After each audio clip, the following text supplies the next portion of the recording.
Good morning everyone. আজকে আমি তোমাদের সাথে একটা রিসেপশন ব্লাউজ শেয়ার করছি। এই হলো ব্লাউজ পিস, আর এতে আরি ওয়ার্কের কাজ করা হয়েছিল। এই সমস্ত কাজ করতে বেশ ভালোই লাগে, কিন্তু যখন রেকর্ডিং মোডটাই অন করতে ভুলে যাওয়া হয় তখন আফসোসের আর শেষ থাকে না। এই ব্লাউজটার সাথেও সেমই হয়েছে। এই যে কাজটা দেখতে পাচ্ছেন, এটা অলরেডি ফ্যাব্রিকে কমপ্লিট হয়ে এসে গেছে, কিন্তু ফার্স্টে যখন আমি এটা ফ্যাব্রিকে ড্রয়িং করছিলাম তখন রেকর্ডিং মোডটাই অন করতে ভুলে গেছিলাম। তো যাই হোক, এই রিসেপশন ব্লাউজটা যে কাস্টমারের জন্য তৈরি হচ্ছিল তিনি আমাকে বলেছিলেন যে ওনার বডিতে যতটা বড় ছোট ঘন পাতলা যা করলে ওনাকে দেখতে ভালো লাগবে আমি যেন ওনাকে তাই করে দিই। যে জিনিসটা আমি একদমই আশা করিনি, ditto same to same copy করে আমাদের এমব্রয়ডারি দাদা যারা কাজ করে থাকেন তারা ডিজাইনটা নামিয়ে দিয়েছিলেন।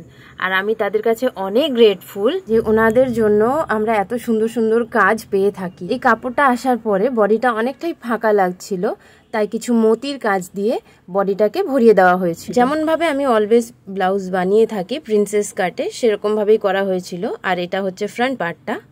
আর এই সেলাইগুলো মেশিনে দেখালেও এমন এমন জায়গা থাকে যেখানে হাত ছুঁচ ছাড়া সেলাই করা যায় না, তো সেই জায়গাগুলো করতে আমাদের অনেক টাইম লাগে। ফাইনালি এই হলো ফ্রন্ট আর এই হলো ব্যাক। আর আমরা পৌঁছে গেছি রিসেপশনে। আর এই হচ্ছে আমাদের ব্রাইড। কত কিউট লাগছে ওনাকে দেখতে। আমরা অনেক সময় ভেবে থাকি একটা কাপড় ম্যানিকুইনে যেরকম দেখতে লাগে বডিতে পরলেও সেরকমই লাগবে, কিন্তু একদমই না।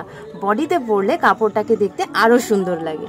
আর যখন আমরা দেখি ব্রাইড এত খুশি, দেখে আমাদেরও মন খুশি হয়ে যায়।